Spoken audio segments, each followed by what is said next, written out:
अगर पिता भगवान का भजन करे तो अपने भाग्य और पुत्र के भी भाग्य को बदल कर जैसा चाहे वैसा कर सकता है। वो तो आएगा अपने ही कर्मों से, पर उसमें दुख और सुख का अनुभव तुम्हारे कर्म उसमें सम्मिलित होंगे।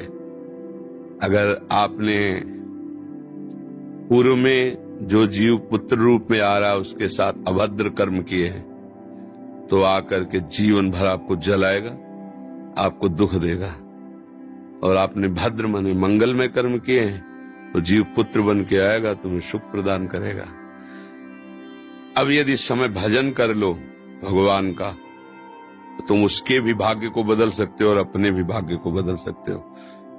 ये भजन ही एक ऐसा कर्म है जो सब सुधार देता है। मार्कंडेय ऋषि के पिता महाराज मृकंड ने देखा, बहुत ज्योतिषाचार्य थे, कि 5 वर्ष में मेरे पुत्र की आयु खत्म है, मर जाएगा। बड़ी चिंता हुई कि जीवन भर भजन करते रहे, तपस्या की। पहले प्राय हम सब ऋषियों की ही संतान हैं, रहते गृहस्थ में थे पर पूर्ण ऋषि तपस्वी मुनियों की तरह हम सब ऋषियों की संतान हैं। जब गोत्र पूछा जाए तो देखो नहीं बोलते भरद्वाज गोत्र, याज्ञवल्क्य, गार, हम सब ऋषियों की संतानें हैं।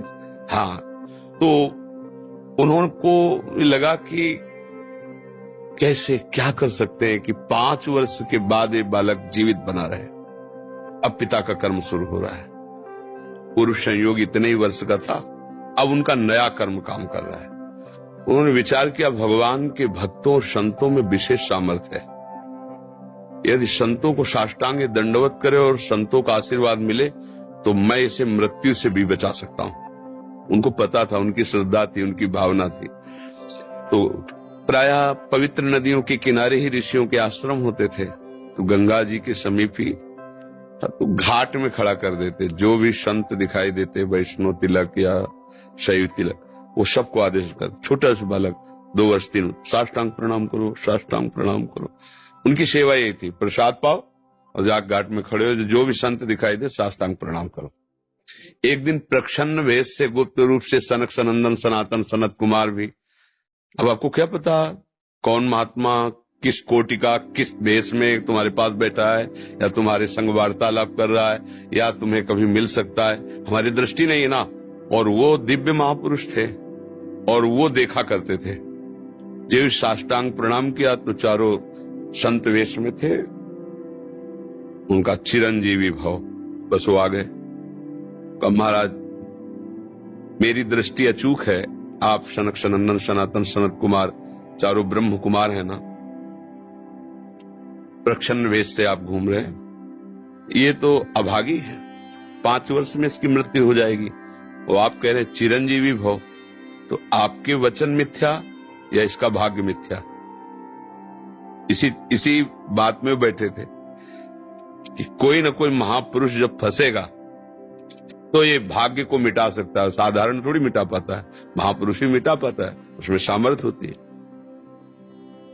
तो उनका ठीक है, चिरंजीवी तो रहेगा ही। तुम्हारी ज्योतिष से तुमको पता है किस मिनट में किस सेकंड में मृत्यु होगी। उस दिन प्रातः से लेकर के और मृत्यु समय तक भगवान शिव के मंदिर में शिव का आलिंगन करके इसे बैठा देना, बस फिर और हम देख लेंगे। ऐसा ही किया। चारों ब्रह्म कुमार दरवाजे पे खड़े हो गए। तो ऐसे पुरुषों के पास यमदूत नहीं आते, साक्षात धर्मराज आते हैं। धर्मराज ने देखा सनक सनंदन सनातन सनत कुमार, तो उनका इस जीव का समय हो रहा है, आप आदेश करें तो मैं इसे ले जाऊं। नहीं, मैंने तो चिरंजीवी भव कहा है। बोले ब्रह्मा के आप पुत्र हैं, ब्रह्मा के द्वारा ही विधान किया जाता है। तो इतनी वार्ता हो ही रही थी कि भगवान शंकर प्रकट हो गए। उनका कि कुछ बदलना नहीं है, 5 वर्ष की आयु ना, हाँ 5 वर्ष ही रहे, मेरी आयु के 5 वर्ष रहे।